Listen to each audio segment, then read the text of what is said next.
Hello friends, ધોરણ 12 વિષય નામાના મૂળ તત્વો, પહેલું ચેપ્ટર ભાગીદારી વિષય પ્રવેશ. મિત્રો, અહીંયા શબ્દ આપ્યો છે ભાગીદારી. એ શબ્દનો અર્થ આપણે સમજવો ખૂબ જરૂરી છે. ધંધાના જુદા જુદા ઘણા પ્રકારો છે. જેમ કે કોઈ એક વ્યક્તિ દ્વારા કોઈ ધંધાની શરૂઆત કરવામાં આવે છે, એટલે કે તે ધંધા માટે મૂડી લાવે છે, તેનું સંચાલન કરે છે અને ધંધામાંથી જે નફો થાય છે એ પણ પોતે રાખી લે છે. તો આવા ધંધાને એક વ્યક્તિનો ધંધો અથવા તો વૈયક્તિક માલિકીનો ધંધો કહેવામાં આવે છે. હવે આ જ અર્થમાં આપણે ભાગીદારીનો અર્થ સમજીએ કે શું છે ભાગીદારીનો અર્થ. તો આપણે પહેલાનો સામાન્ય અર્થ સમજીએ. સામાન્ય અર્થ, સામાન્ય અર્થની સમજૂતી આ રીતે છે કે ભાગીદારી એટલે ક્યારે બને છે, આ શબ્દ ક્યારે બને છે, તો બે કે બેથી વધુ વ્યક્તિઓ, બે કે બેથી વધુ વ્યક્તિઓ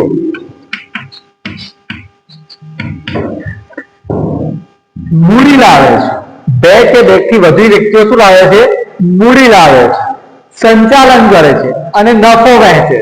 એટલે કે બે કે બેથી વધુ વ્યક્તિઓ કરાર દ્વારા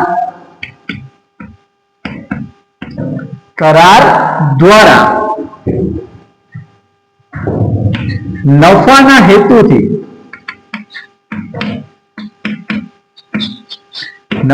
હેતુથી કાયદેસરનો ધંધો કરવા,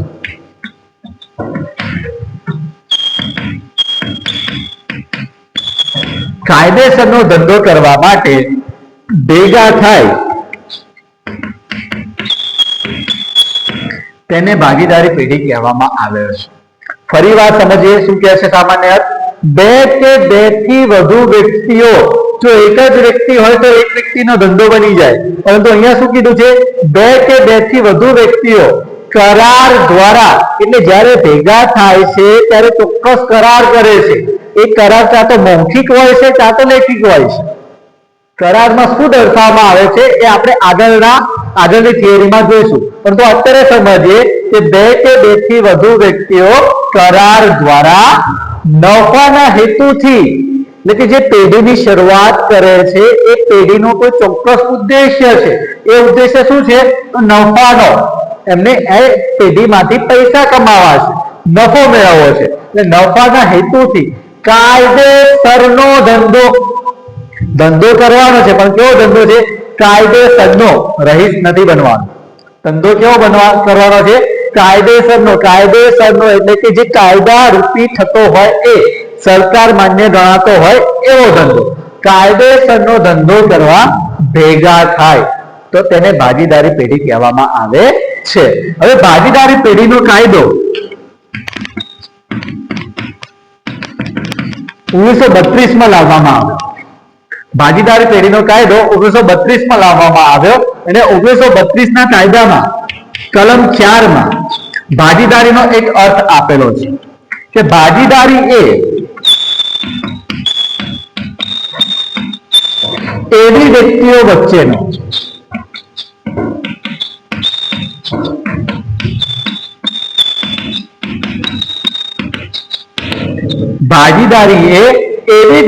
વચ્ચેનો સંબંધ છે કે જેઓ બધા અથવા બધા વતી કોઈ એક વ્યક્તિ દ્વારા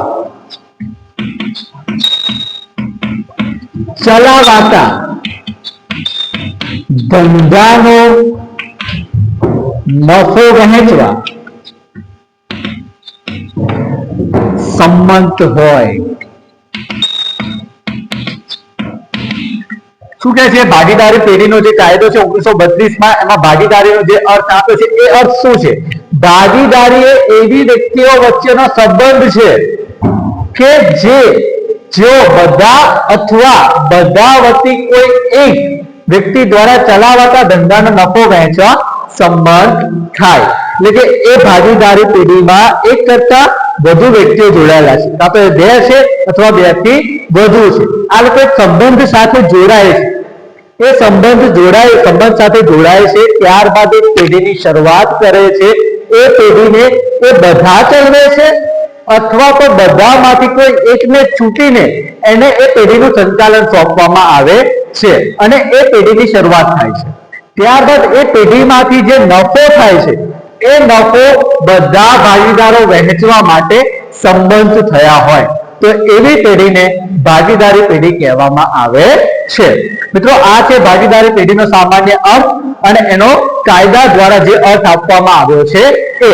હવે આપણે એના કેટલાક લક્ષણો જોઈએ. કયા કયા લક્ષણો ભાગીદારી પેઢી ધરાવે છે?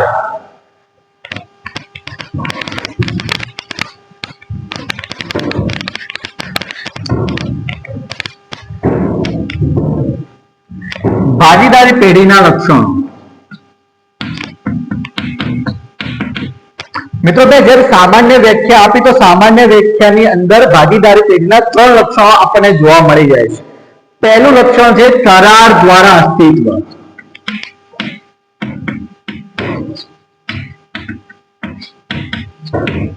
કરાર દ્વારા અસ્તિત્વ. બે કે બે થી વધુ વ્યક્તિઓ ભાગીદારી પેઢી સાથે જોડાયેલા હોય છે. હવે આ વ્યક્તિઓ જ્યારે ભેગા થાય છે ત્યારે એક કરાર કરે છે. જે કરાર કાં તો મૌખિક હોય છે કાં તો લેખિત હોય છે. કેવો કરાર હોય છે? કાં તો મૌખિક હોય છે, એટલે કે હું અને મારો મિત્ર કોઈ પેઢીની શરૂઆત કરીએ છીએ તો અમે બંને વાત કરી લે કે ભાઈ તારું નામ તારું એડ્રેસ આ છે, મારું નામ મારું એડ્રેસ આ છે, આપણે જે પેઢીની શરૂઆત કરીએ છીએ એનું નામ આ છે. બરોબર?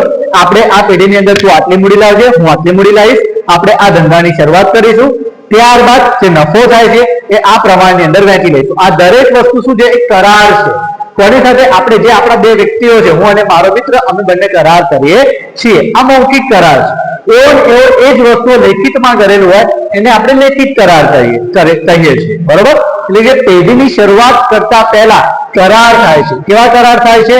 એ મૌખિક રીતે થતા હોય કે લેખિત રીતે થતા હોય, પરંતુ કરાર થાય છે. વધુ ઇચ્છનીય કરાર કયો છે?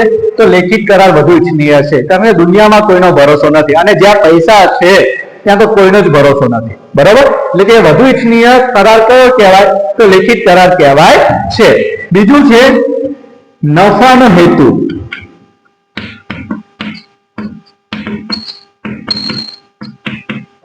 બીજું લક્ષણ શું છે? તો નફાનો હેતુ. પેઢીની શરૂઆત કરવામાં આવે છે તો એનો એક ને એક માત્ર ઉદ્દેશ્ય એ છે કે એમાંથી નફો મળે. કોઈ પૈસા રોકે છે તો એ પૈસા રૂપે એમને કંઈક તો વળતર મળવું જોઈએ. એટલે પેઢીની શરૂઆત થાય છે ત્યારે એક ચોક્કસ ઉદ્દેશ્ય સાથે થાય છે કે એમાંથી આપણને કોઈ પણ રીતે થોડો ઘણો પણ નફો મળવો જોઈએ. એટલે બીજું લક્ષણ એનું છે નફાનો હેતુ. ત્રીજું કાયદેસરનો ધંધો. હવે કોઈ ભાગીદારી પેઢી માટે રહીશ બની જાય कि भाई हम तो करेंगे दारू का व्यापार, तो वो नहीं चलता भाई. धंधो जेवो જોઈએ કાયદેસરનો. કાયદામાં રહેશો તો જ ફાયદો થશે. એટલે ધંધો જોઈએ તો કાયદેસરનો ધંધો હોવો જોઈએ. ધંધાની શરૂઆત કરો છો તો એ ધંધો કેવો હોવો જોઈએ? કાયદેસરનો હોવો જોઈએ. ચોથું છે એકબીજાના એજન્ટ.